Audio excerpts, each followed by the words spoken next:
there's some displacement with annealing, we can make them very pure or something like that. Yeah. So basically, heat treating crystals can have both positive or negative, but ideally positive effects on the film properties.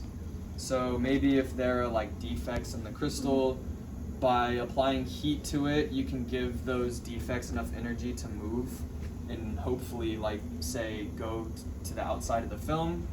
Also, depending in the environment that you heat a sample, like say if it's under oxygen or argon or nitrogen or whatever environment, then with heat you can actually like incorporate that gas into the film.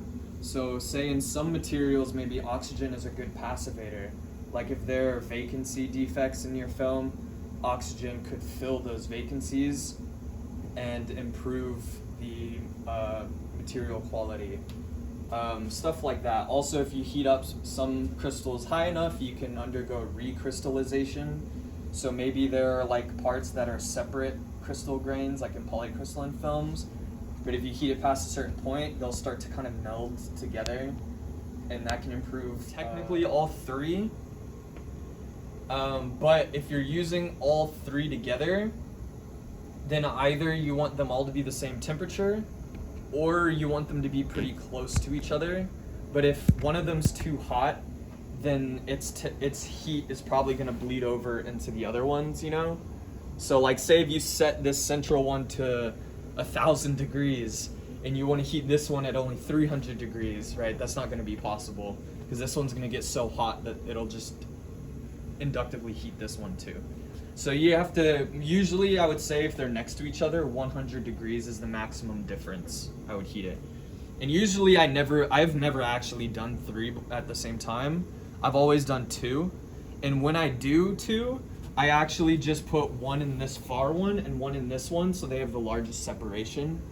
So there's less of a chance of like one of them heating the other one. And then also, a good tip is if you're gonna do one low temperature and one high temperature in these two, put the high temperature one here and the low temperature one here, because you can see this is where we supply the gas. So say you're supplying oxygen, right? The oxygen is gonna flow from here out here. And so if you put the high temperature one here, it'll carry that heat over here and it could heat up this sample.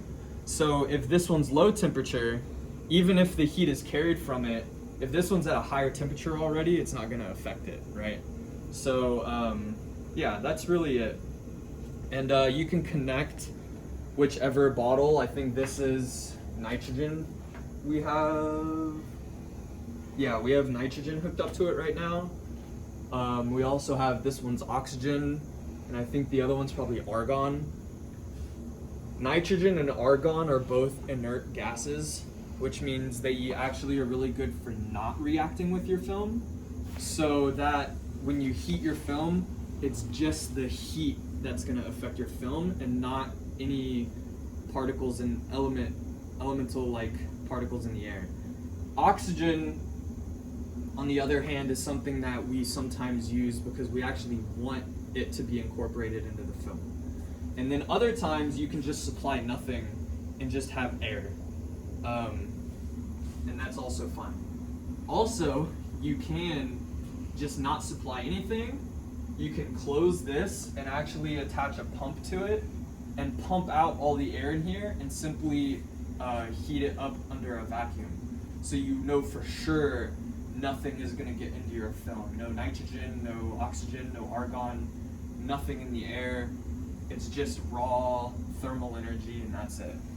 So the way it works is I usually put my films on a glass slide as long as I know that I'm not going to be heating up past the temperature that the glass slide would melt. So I'm pretty sure that's around like 550, 600 degrees. It's good to look up. I never go, most of my samples are always like 400 degrees or lower. So in that case, I just put my sample on this glass slide and I'll put it here. And then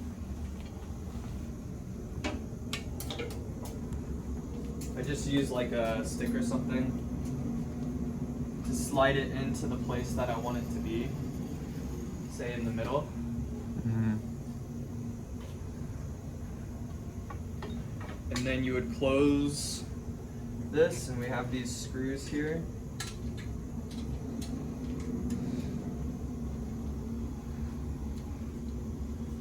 I believe you really only need 2 to get a decent suction if you're not going to vacuum it, if you're just going to be supplying a flow. For example, if I turn on, hopefully we still have some. Oh man. I forgot to close this. Yeah,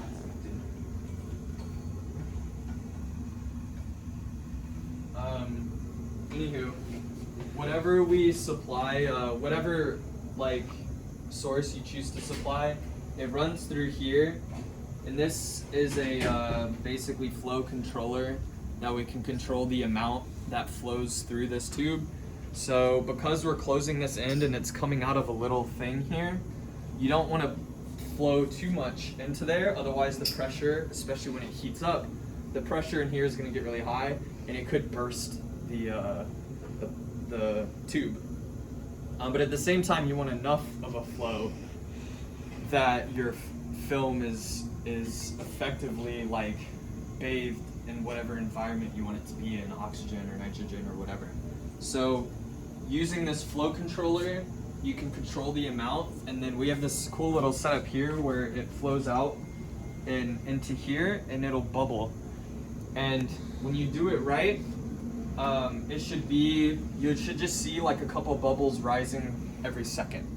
Just like nothing crazy. It's not like boiling, it's not like bubbling a bunch, and it's not like just one bubble every 5 seconds. It's just a nice constant flow of like a couple bubbles a second. Mm-hmm. So anyways, once you've locked and loaded your sample, once you've got your flow rate down, all you do is close this here. And this keeps the tube completely insulated, and it's really important that during the heating process you never open this, because the tube will break. Because this keeps all the heat evenly distributed and insulated, and it keeps it so that whatever temperature you set, it will be exactly that, it won't change.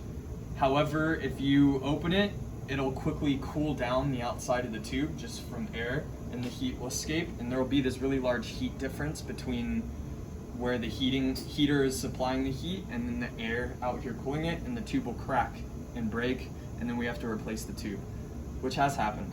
So anyways, the way you control it is actually super easy and intuitive. So say I just put that sample in the middle one and we were just using the middle one. So this top tells you the temperature that is actually at right now, and the bottom is where you set it to be.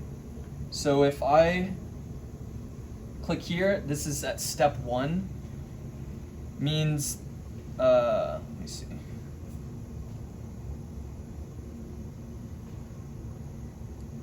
I actually have to remember how to control this.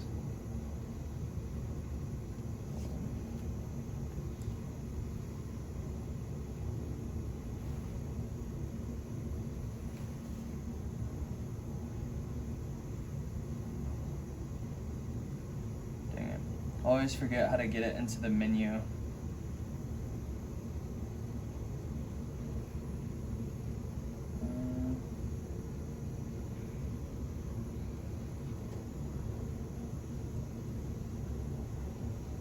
Eli, do you remember how to get it into the menu? Take it all the way back. I have to cycle through all the steps.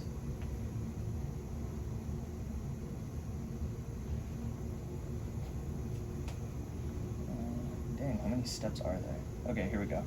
So, when you get it to this normal screen, I clicked, hold on, let me get it back to where it was. I just clicked that. So this is at step 1. It's at it's set to be at 20 degrees because that's where you start at. Now if you click the cycle button, you come to the first temperature that you want to raise it to. Or no, sorry, you come to the time that you want to take to raise to the next temperature. So say that you want to anneal it at 405 degrees, right? But you want to increase it to this temperature at a certain rate. You don't want to just instantly heat it at 405 degrees. You want to slowly ramp it up. So if you know your sample is at room temperature, which is 20 degrees Celsius, and you want to heat it to 405 degrees Celsius, so you're going to heat it by 385 degrees, and say you want to do 5 degrees per minute, then you need to do it for 70, you need to ramp it up for 77 minutes to reach that 405. So you come here, it's at 20 degrees, so you're going to ramp it for 77 minutes until it reaches 405 degrees. Then you want it to, say you want to anneal it for 30 minutes at this temperature. So then now you say, take 30 minutes, so this is the time, T. So you want to hold it there for 30 minutes. Oops.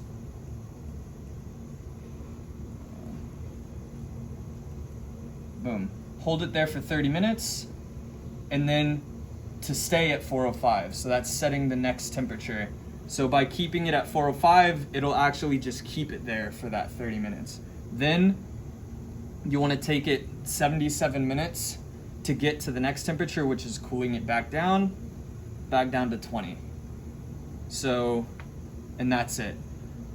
And then just wait for this to come back to here. So that means you've set the what you want it to be. Can I write on here, or are you writing on this part? You can write here. Okay, here. That's perfect. So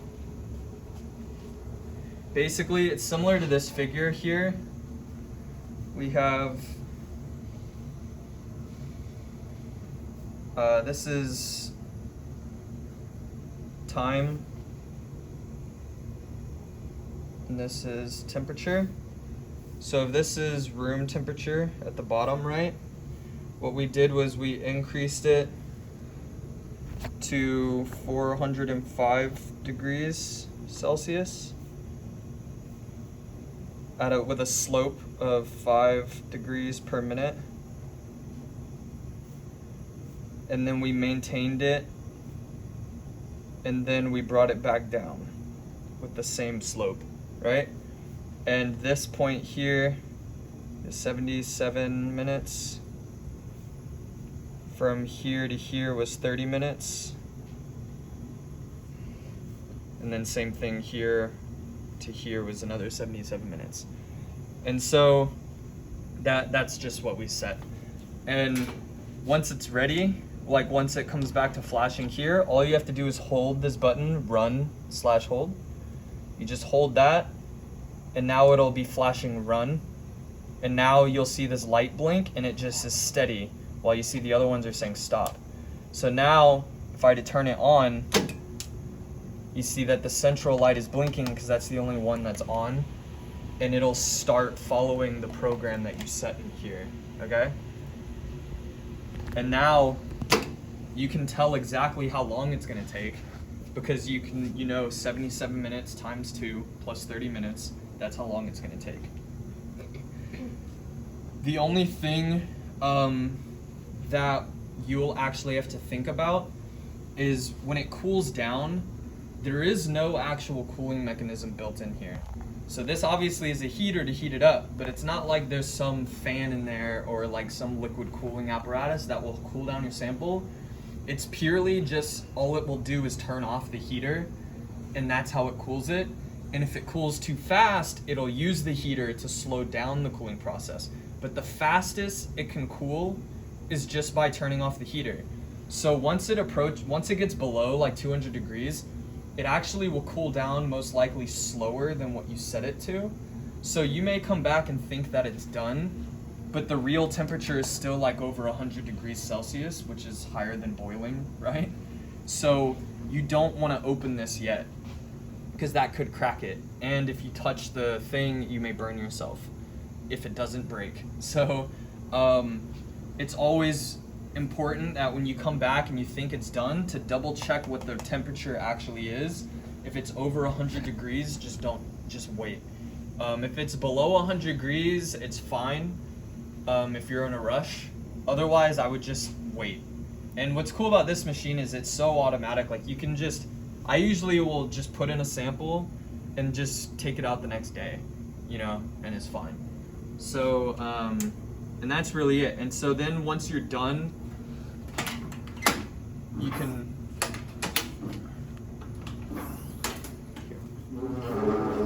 lift this up. We already turned the machine off, but you still should so just like we held this run/hold to turn it on, this one that says stop, you just hold that button and it'll start flashing stop again. And now that controller is also off. Now you can open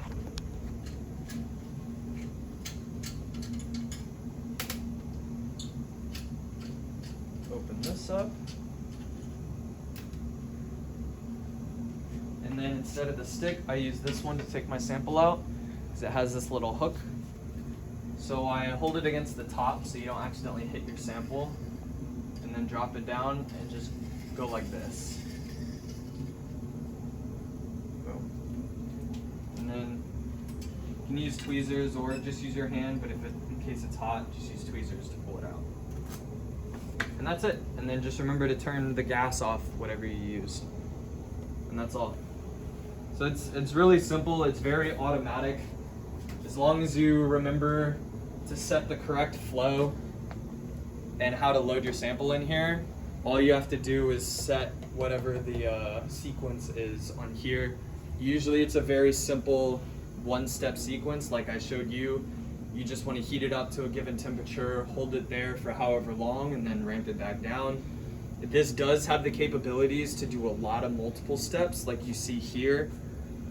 You can rise it up to one temperature, hold it there, then rise it up again, hold it there, rise it up again, hold it there, cool it down, hold it, you know. You can set like up to like 100 steps if you wanted to do some really complicated annealing process. Like maybe you wanted to raise it up to this temperature while applying oxygen and heat it and hold it there. Then you can come in and as it's rising up, turn off the oxygen, disconnect it, put it a different, like say argon, heat it up to a different temperature and then hold it there while you supply, you know. You can do really complicated things, but if it's something really simple, you can just load it in and leave it, and this will never fail. It's never messed up. Yeah, really the most important thing when using this is, like I said, don't open it early. And if you're using a glass slide, make sure you aren't heating it up to a temperature that'll melt the glass.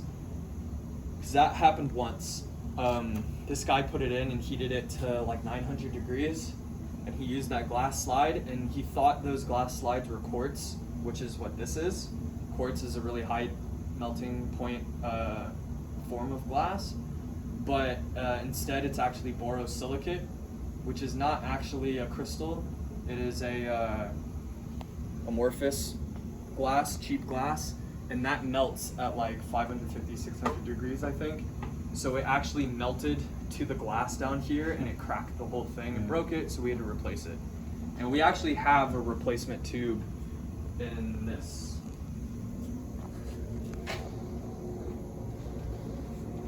Oh, I think that is the replacement tube. So, oh no, we have more down there.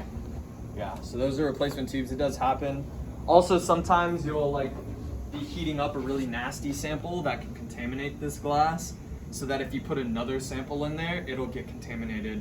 So we also have multiple tubes for that. But anyways, that's it. Do you have any questions about it? I just have one question. What about Yeah. this tube itself? Isn't it glass? It's a quartz, so it can handle high. I'm not sure, but definitely over 1,000. 1,200? Yeah. Yeah. Quartz is like, if you go to a really nice restaurant, and you may hear people say when you order wine, they'll bring out the nice crystal. That is quartz glass. It's actually like quartz is an actual crystal, right? and it is much harder for glass blowers to make things with it, but they also are much higher quality. They're a lot tougher and can handle a higher heat. So yeah, but it's because they're tougher and can handle higher heat that it's also more difficult to make these, and they're a lot more expensive because they have to use a much higher power flame to meld the glass in the shapes that they want to. But yeah, this is the wire bonder. The only thing you have to do to set it up is just turn this on. This is the compressed air. It has multiple purposes. One, it will suck your sample down on the holder to help hold it there. But then there's also these clamps to further hold your sample down so it doesn't move while you're bonding it. The second reason for the air is that the tip here that actually does the wire bonding uses the compressed air to move some of the small pieces. They're so small you can't see them. But that's what will actually move these small pistons to cut the wire and stuff like that. If there is no compressed air to the building and this compressed air isn't flowing properly, the machine won't work. But it's deceiving because you'll think, oh, maybe it's working, but when you do the bond, it'll bond it, but then it won't cut off the wire, and it could ruin your sample. So I've had that happen a lot. It's a huge pain. Second, so it's obviously you're going to be wire bonding to extremely small things. Sometimes I'm wire bonding to a pad that's only 100 micrometers by 100 micrometers. So on here, there's this little light that you flip on, and that'll let you see what you're doing. Also, this is really dangerous. You can see whoever used it last didn't. This tip is about to hit this if I were to push it underneath it. So this needs to be lowered. They didn't lower it. Now it won't hurt anything, right? So what's also cool is we have this TV here that also shows the tip. So you can see, so either you can use this, I never use it, but if you're working with somebody, they can watch here and double check what you're doing, or maybe they'll even see something that you don't, which is good. So this little pad here is really like a practice pad, so that's what you guys will be using. You can see as I raise it up and bring it into focus, there's a lot of wires already bonded to it and stuff. A lot of that was me. Anyways, to actually turn this on, this is the only one you need to turn on. You don't need to turn this on. This is for heating and other stuff that you don't need. It's just this is the main power for the control panel here. Now, whenever you bond, you're going to be doing two bonds. You're going to be bonding the wire to your sample and then bonding the other end of that wire to something else. So there's always two bonds. You can see right now it's set for the condition of bond 1 of 2. So the power denotes the amount of power that it uses to bond the wire to the contact pad, and the time denotes the time that it applies that power to it to make that bond. So if you click edit,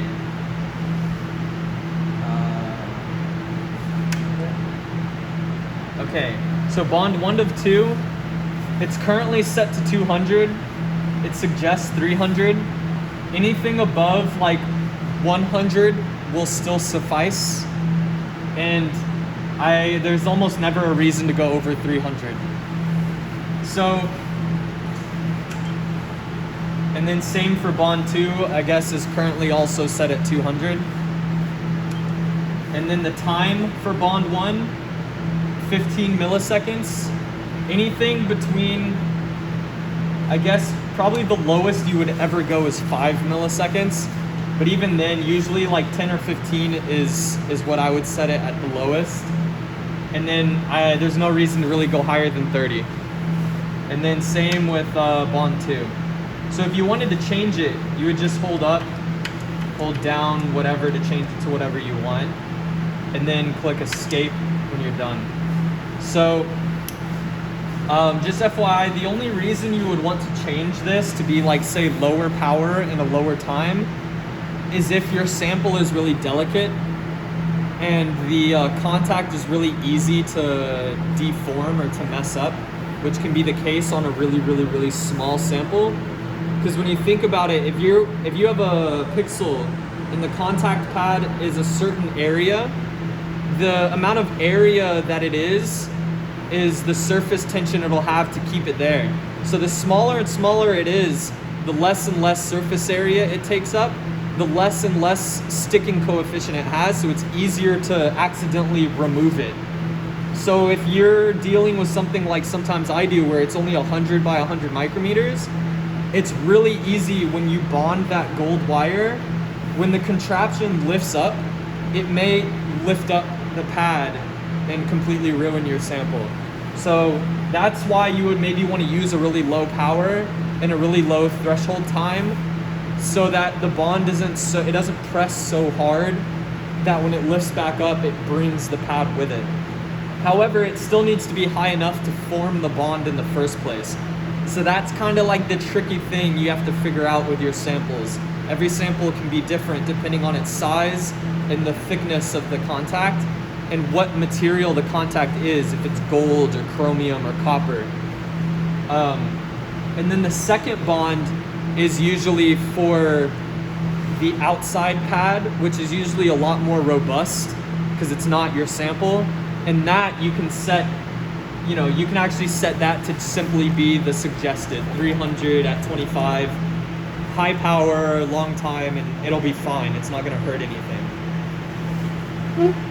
So here I'll do a bond. Well, actually, I need to check the tip and make sure that it's set. So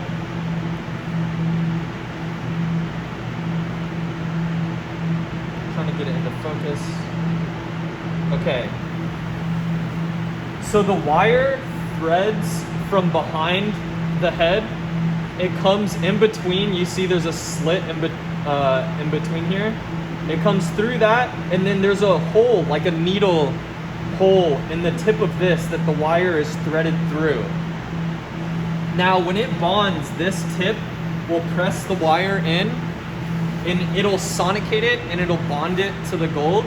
And then this clamp back here will clamp it and pull the wire to break the wire. And this is why I told you I hate wire bonding, and it's my least favorite thing, is because very often this will accidentally pull the wire out of the hole, and you have to manually re-thread it. And it is like the most difficult like threading a needle that you've ever done, because you can't see the hole, and the hole is thinner than your hair, and the gold wire is thinner than your hair. And it is I've done it probably like 500 times, so I'm really good at it now, but it took me a very long time to get good at it. And for probably the first 250 times I did it, there were times where it took me an hour just to get it once. Now I can do it in like 20 seconds, but like, it's the most frustrating thing, and if you play with this yourself, it's gonna happen to you too. And the most annoying is when you come to use this and you find out that the last person to use it messed up and they couldn't re-thread it, so now you have to re-thread it even though you didn't do anything wrong. It's really annoying. So anyways, I'm gonna go ahead and do a bond, and I'll try to make it to where you can see what I'm bonding to.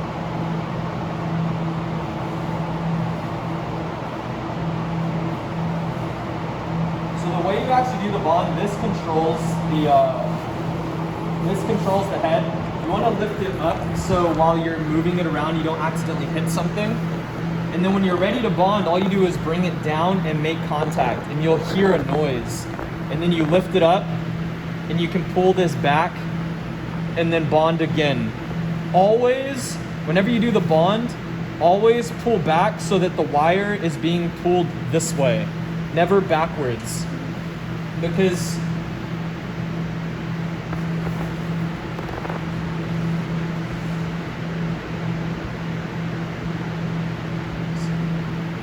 anyways, this is the tip where the wire is, and this is the back side of it. So it needs to pull this way. So the wire is being like pinned here and it drags it this way. If you do it this way, it'll unhook out of here, right? So let me raise this up so it's in focus. Honestly, we need to buy a new pad because there's so many wires on it now that it's kind of filled up.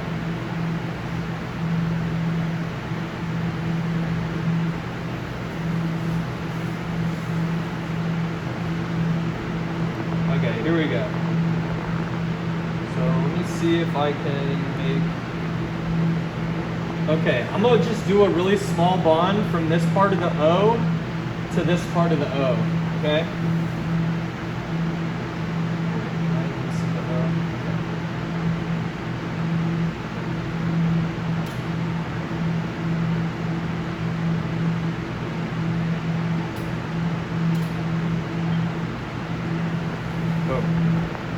Now I just, you see that?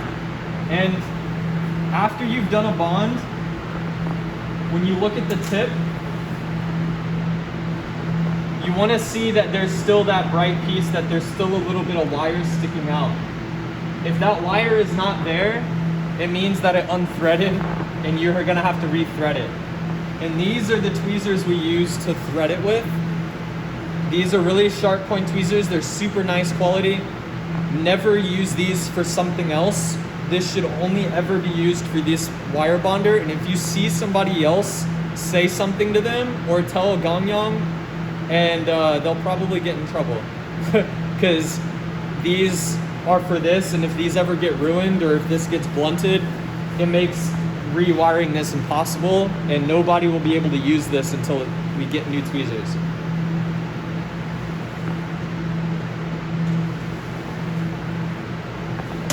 So let's see. All right, now I'll do a longer bond and find an area to do. This whole thing is covered. Okay.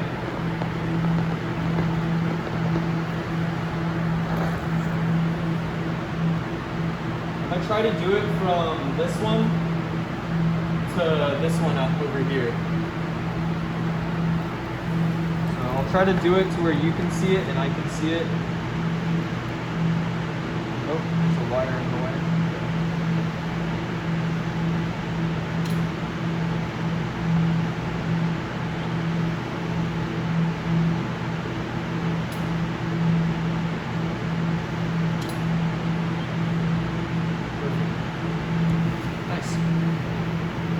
So yeah, it's working really well right now. But again, it's always easy on this pad because the gold pads here will never lift off. This is very robust. This is similar to like when you put your device, you'll bond your pixel to something like this, which is why I said that second bond, you can have at higher power and everything to ensure the bond is really easy. But your sample is gonna be a lot more difficult because again, you're gonna have to adjust the power so that it's just enough to make the bond, but not too much that it destroys your sample. Now I hate to do this, but I need to teach you guys anyways. I am gonna purposefully unthread the wire and then show you how to rethread it. Hopefully I do it without too much of a headache, but it's something that I have to show you because inevitably it will happen to you. It happens to everybody. So to thread it or to rethread it, you need to take this one and move it back. And the way to do that is to simply, here you have like, you can change between bonds by going to thread next. And so in preparation for the second bond, you see that thing moved back. So this is where it was. And this is me pulling it back, right? So you can see how this clamp clamps the wire and pushes it through. And you'll see this extends out longer. Oh, now it doesn't grab it. Yep, and now it's unthreaded. You can see the wire moved out from the inside. Now this isn't gonna grab it anymore. And now actually it's messed up. So even though it's still through the thing, you're not gonna be able to do a bond anymore because it's not grabbing it anymore. So it's in the cases like this where now you're like, oh crap, I'm gonna have to re-thread it. So you can keep an eye on the camera and I will do it from here.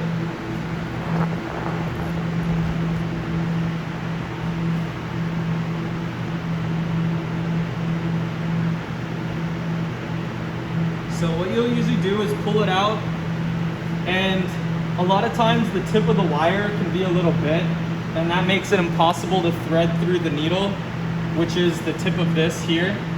So you use these scissors to just cut off the end of it. So now the end of it will be a nice fresh piece of gold. Then you grab it a little bit higher, and now I'm gonna have to thread it through this invisible hole.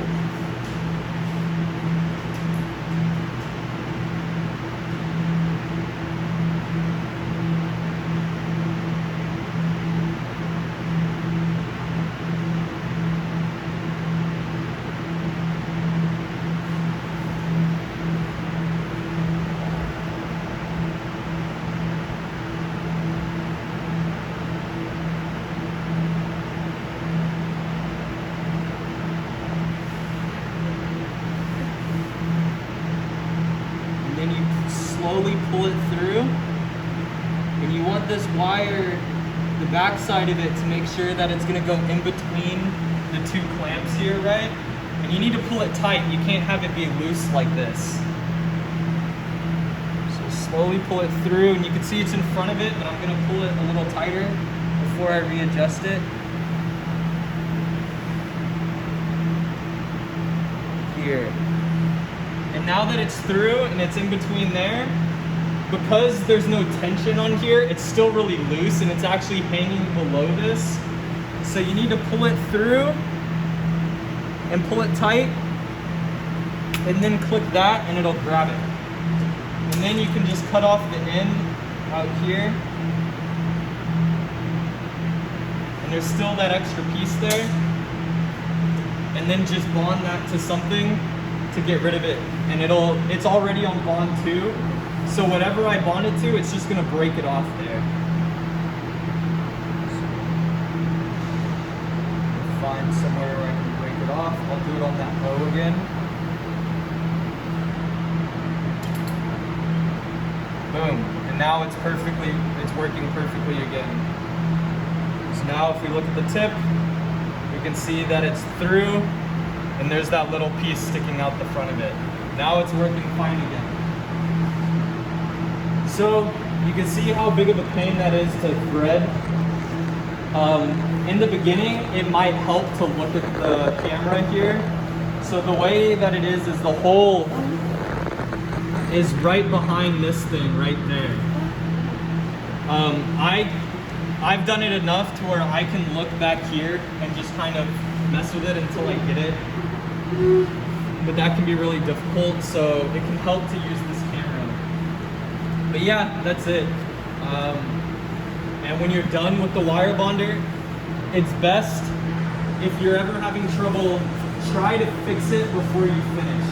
That way, otherwise you're gonna waste somebody else's time when they come here and want to wire bond, and they'll find that it's not threaded, and they're gonna have to waste time and thread it because you didn't do it, right?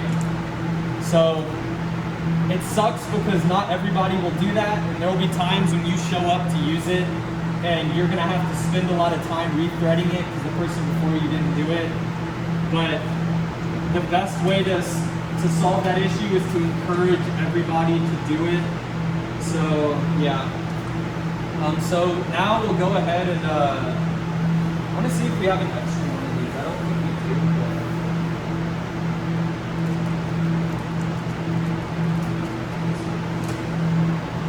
oh, no way. Okay, we have an extra one. Yay! 'Cause this one is gross. It has so many wires on it.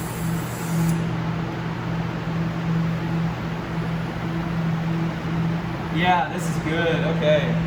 All right. So what I want you guys to do as practice is to just find areas that don't have too many wires and bond one of these pads.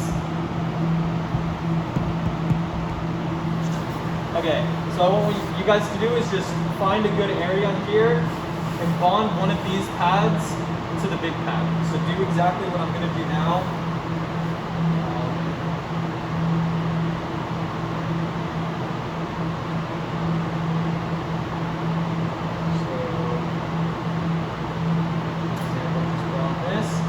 Up, and you can either push it back or pull this forward and get that nice arch and bond it like that. And you want this arch, you don't want it laying down flat, because in a real device there may be stuff here, and if the wire touches it, it shorts it to it, right? So you want that nice arch, that separation. Yeah, you can see how gross this wire bond is. Whoever did that one was pretty poor. Actually, all of these are. They did them really flat and jagged. Anywho, yeah, go ahead and just do some practice bond. Let me see if I can find a good one for you. Here's a good one. Yeah. So practice, just try to do 3 in a row if you can. Here, go ahead and you can grab this. Keep it up so it doesn't drop on there. And I'll switch seats and you can go ahead and try. And again, with your left hand, you can use this to lift through the scope. So when you bond it, you can pull this towards you to move it and then do it to the bigger pad. See what I mean? Okay. I'm guessing there is where it's aligned. Alright, go ahead. It also goes back and forth, but it doesn't go that far. And sometimes, like me, I'll have to do it way farther than you to do it, so I just pull the whole apparatus towards you. But never push it away. The first bond should always be closer to you, and then the second bond should always be further away. Yeah, always use the microscope to do it. The tip won't be in focus until it gets close. Sorry.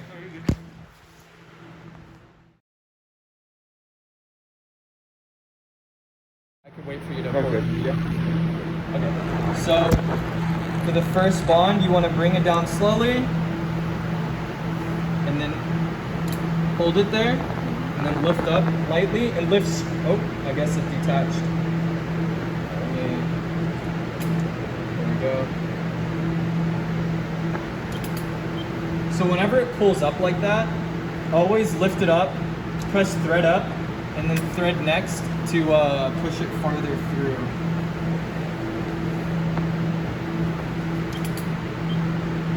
Like that. That way you have a nice small tip again.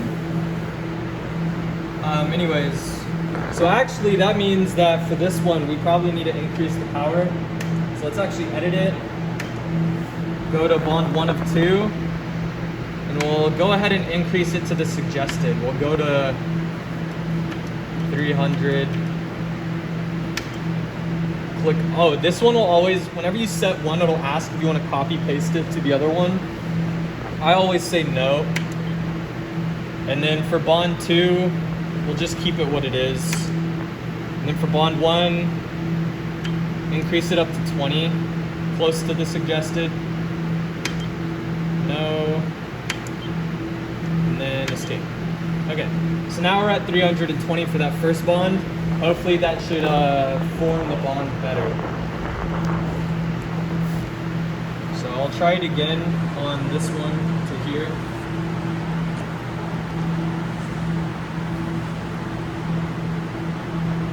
So press and hold for a second. Lift up slowly. Pull it back. And then go down. Oh. wonder why it's breaking. And that is, again, why I find this machine so damn annoying. So the bond is okay, the wire is still okay on here. We still have this nice little tip. It's still threaded. We would just have to try again. So maybe those settings were bad, so we can edit it again.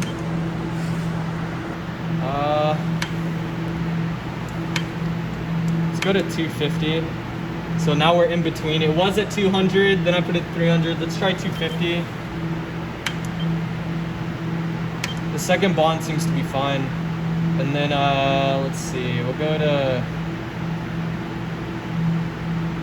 let's just keep it at 25. Okay.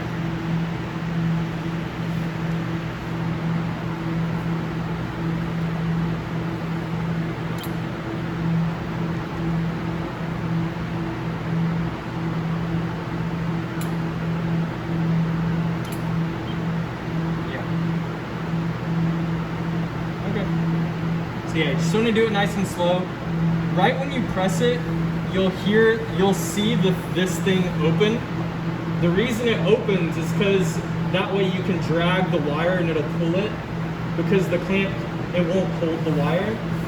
So the moment you see it open, you can just lift it straight up. Remember, when you lift up, don't pull back. First, just lift straight up, then you can go back and then bond it again. So I'll show you. Want to press and it opens, lift straight up, go back, and up, I broke it again. Dang. Well, anyways, just try that. Try on this next one there. Just see what happens. If this tip breaks, it's fine. Just bond it again.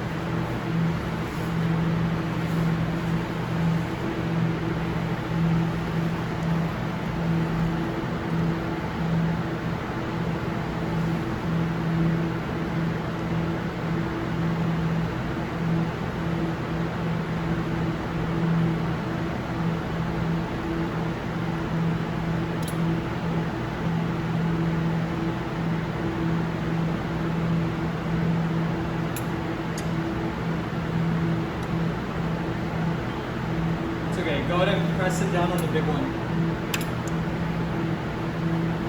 No, wait. Click up first. Now click down. There you go. What does that do?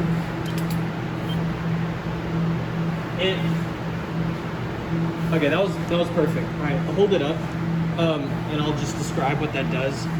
When you click thread, when you click up, it'll automatically bump it to bond number 2. So then when you press it down, it'll push the wire through and clamp it, but then it'll be on bond number 2. That way, when you bond, it'll cut it off there and come back up, and you'll be ready. It'll be reset for bond number 1, and you'll have this nice little nub. But if you just click down, then it'll still be on bond number 1, and when you do that bond, you're gonna have to do a second one to get rid of it. So it just saves wire and keeps you from having to do multiple bonds. So you make the first bond, then you click up? No, you only do that if that first bond messes up. Okay. So you should never need to touch this, you should just bond. But when she did it, it broke off. And so that's why she threaded it out and pushed the wire back out to get a good wire, and then broke it off here to get it out of the way. And now she can try again. So yeah, just try the next one over.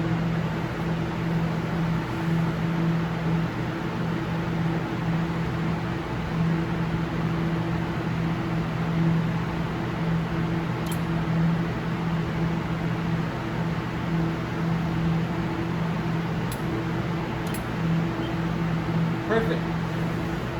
Alright, now let Franklin go ahead and try one. So that if somebody come here and they slide this underneath, it's not gonna bang and ruin they'll break the tip. So lower this to where it won't hit anything. Yeah, now it's safe. Somebody can go like that and they won't accidentally break the tip. And then that's it. Just turn off the light, turn off the power. Can you close that one? Right, there we go. That's good. And then we need to put this back. And because this is such a nice practice thing, I'm gonna hide this again so that other people don't use it up. I'll let other people practice with the bad one. Put this underneath again. Okay. And I'll turn this off.